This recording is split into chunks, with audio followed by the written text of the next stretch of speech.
Hello my dear friends, आप लोग कैसे हो। आशा करती हूँ कि आप लोग बहुत अच्छे होंगे। तो आज के इस वीडियो में मैं डिस्कस करूँगी कि क्यों हमें हर चीज़ को पर्सनली नहीं लेना चाहिए। तो मैं हमेशा दूसरों की बात सुनती थी, सब कहते थे देखो पर्सनली मत लिया करो हर चीज़ को पर्सनली मत लिया करो। बट मैं बहुत कई बार मैं समझ नहीं पाती हूँ। ओके। बट कुछ एक ऐसे इंसिडेंसेस होते हैं जब हमें एक्चुअल में वो क्लियर होता है, समझ आ जाता है। हर किसी की लाइफ में एक एक्सपीरियंस होता है जो उसका पर्सनल होता है और उसमें वहाँ पे उसको समझ आता है, उसका माथा ठनकता है, अरे मैं पर्सनली क्यों ले रही थी इस चीज़ को। फॉर एग्ज़ाम्पल एक कमेंट आता है, क्योंकि मैं जो वीडियोस जो भी रील्स बना रही हूँ वो रील्स जो है वो अगेंस्ट शेम है, अगेंस्ट गिल्ट है, फ्रीडम है, फ्रीडम ऑफ एक्सप्रेशन पे बेस्ड है। तो बहुत सारे लोगों को उससे प्रॉब्लम होती है, ट्रिगर होते हैं, उनकी हीलिंग स्टार्ट हो जाती है ना। ये तो मुझे पता है। बट उसके तब भी इसके बावजूद भी मैं पर्सनली लेती हूँ चीज़ों को बहुत ज़्यादा। मैंने देखा कि मैं पर्सनली लेती थी और मुझे लगता था यार इस तरह का कमेंट मुझे क्यों कोई कर रहा है, बिकॉज मैं तो एक अच्छा काम कर रही हूँ सेल्फ एक्सप्रेशन करके, दूसरों की हीलिंग भी हो रही है लाइक दैट। तो पर्सनली लेती थी, है ना। बट वहाँ पर वो एक कमेंट आता है और वहाँ पे वो बोलती हैं कि जब से इनकी मैंने रील देखनी स्टार्ट की है, ये नहीं, उनका जब ये रील मैंने देखी, एक अच्छी सी फ़नी रील थी मेरी, तो उनका जब ये रील मैंने देखी तो पहल के जो है वो मैं अब उसको मैं हेट नहीं करती हूँ, पहल की रील्स को अब हेट नहीं करती। पहल एक कंटेंट क्रिएटर है, कोई यंग कंटेंट क्रिएटर है, मैंने उसकी रील्स देखी हैं। वो भी थोड़ी सी एक फ्रीडम ऑफ एक्सप्रेशन पे बिलीव करती हैं। तो देखो अब किसी का कमेंट आ रहा है, वो ये कह रहा है कि भाई देखो ऐसा है कि उस पहल के लिए उसकी हेट तब तक थी जब तक उसको कोई नया पर्सन हेट करने के लिए नहीं मिला, है ना। तो बेसिकली ये जो गर्ल है, एक्स गर्ल है, इसको किसी ना किसी को हेट करना है ना। तो ये एक से दूसरे पे स्विच होती रहेगी बिकॉज इसके अंदर हेट्रेड है, इसके अंदर दूसरों को क्रिटिसाइज़ करने की टेंडेंसी है। तो अगर उसको आप मिलोगे तो आपको कर देगी, अगर वो टाइम पे डिपेंड करेगा। पहले पहल थी, अब उसको मैं मिल गई, तो उसने कहा कि अगर ये आ गई हैं तो अब पहल से के अलावा किसी और क्रिटिसाइज़ करे तो पहल बच गई।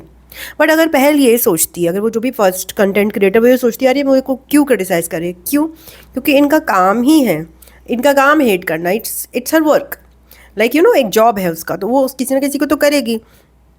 तो इसका मतलब है कि वो मेरे पे भी नहीं टिकेगी, उसको कोई और मिल जाएगा, जब वो मुझसे बोर हो जाएगी तब वो किसी और को हिट करने लग जाएगी। सो इसमें मैं कहाँ आ रही हूँ, इसमें मैं तो कहीं आ ही नहीं रही, इसमें वो आ रही है और उसका हेट आ रहा है और उसे एक थर्ड पर्सन चाहिए।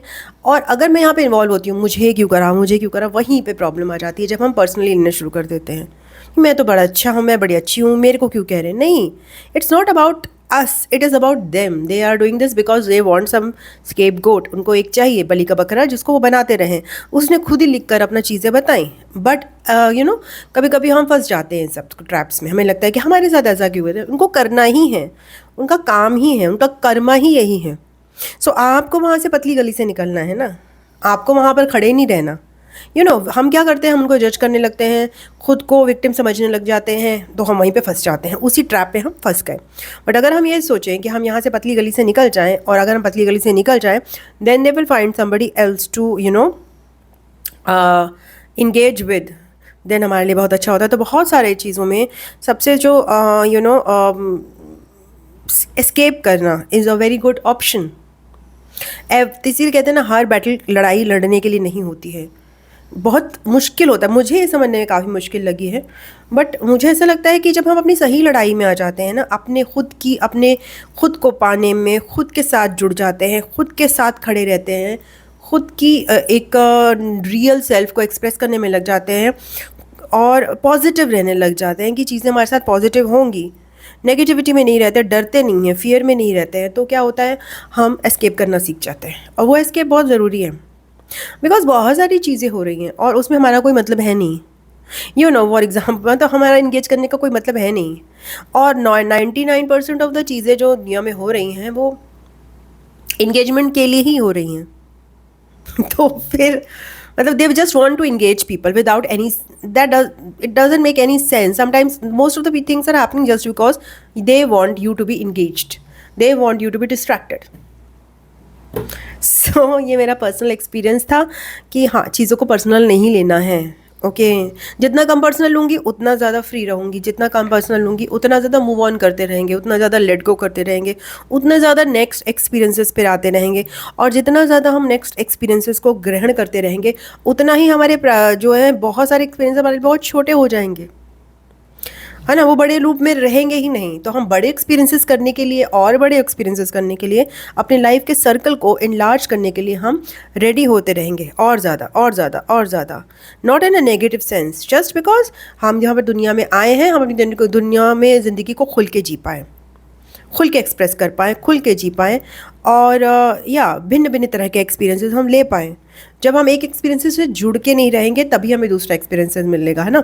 एक एक्सपीरियंस से हम अटक जाएंगे, वहीं पे जुड़ जाएंगे, तो हम उससे फ्री नहीं हो पाएंगे, तो दूसरे एक्सपीरियंसेस पे कैसे आएंगे। तो इस तरह से अपने आप को बार बार अनटैंगल करके निकलना बहुत ज़रूरी होता है। और पर्सनल लेवल पर हर जगह पे this called attach and detach, attach and detach. हाँ, हमारी फीलिंग्स हैं, हाँ हर्ट होते हैं, बट फटाक से डिटैच भी होना है। हमारी एक अवेयरनेस भी है, वो हमें कहती है चलो अब डिटैच हो जाओ, हो गया ना, फील कर लिया ना, सैड हो गए, दुखी हो गए, हर्ट हो गए, चलो अब हो गया। तो वो आपका जो मैस्कुलिन सेल्फ है, वो जो आपका डिटैच सेल्फ हो गया, चलो अब लेट गो करो, आगे बढ़ो, नेक्स्ट एक्सपीरियंस करना है, अब यहीं नहीं बैठे रहना। तो like that we have to parent our inner child also, वरना हमारा इनर चाइल्ड भी हमें बरगला देगा, कंफ्यूज कर देगा, रोता ही रहेगा, गाता ही रहेगा, विक्टिम ही रहेगा, गुस्से में ही रहेगा। समझाना तो हमें ही पड़ेगा, है ना। बिकॉज दुनिया ऐसी है जहाँ पर दुनिया क्या है, दुनिया भी ऐसी है जहाँ पे पैटर्न्स रिपीट होते ही हैं। हमें बस ये सिखाना है अपने इनर चाइल्ड को, देखो पैटर्न ऐसे ऐसे रिपीट नहीं करना है, पैटर्न बार बार ब्रेक करना है। एक पैटर्न करा, फिर ब्रेक किया, फिर एक बड़े सर्कल में पैटर्न वही वाला रिपीट किया, फिर ब्रेक किया और बड़े पैटर्न में ब्रेक किया। और फिर वही पैटर्न जब सबसे बड़ा होता है तो क्या हो जाता है, वो शिव जी का शांत रूप हो जाता है, वो श्री कृष्ण का नटखट रूप हो जाता है ना, वो भीम की हिम्मत हो जाती है। तो लाइक दैट वो आपका एक हाईएस्ट पैटर्न है, वहाँ पे भी तो रीच करना है ना हमें, कभी ना कभी। क्यों नहीं करेंगे, हर कोई करता है, हर कोई भगवान का तत्व है, हर कोई अपनी लाइफ में कर सकता है। सो वो हमारा कहीं ना कहीं अगर एम रहेगा तो we have a fulfilled life more in general, है ना। चलो, thank you so much, God bless you, bye bye.